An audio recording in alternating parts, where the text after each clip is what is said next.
जेकब्बा थाना गड़ी असने दमक घोट मीर मोहम्मद बंगलानी या लोगे तहा आस लगे तक आस लगगे वैला यक चौकी बीरान चुशके अये माट तप्पी भी तक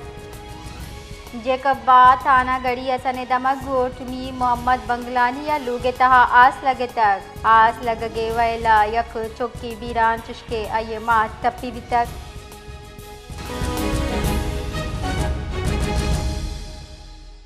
जी बशीर तफसीलात अच्छे आगा का जी मदिया बिल्कुल एक जेकबाबाद थाना गड़िया समय इलाका गोठ मीर मोहम्मद बंगलाड़िया मामा लोगाम कैसे आस लगे आस वजाई कैसे मां लोगाम एक मासूम चुके 9 साल है गुलाम कादिर बुधाना हमा कैसे मां सुस्त हमारा जाबाग विशेष जिने हमारी मार्च कैसे हमारी लास्ट हमारे जरी लोगाम आस मारा हमारी कशा कोशिश करने दौरान कैसे हमारी माँ जैसे सुस्त तमाम बात कैसे मां शदीद जख्मी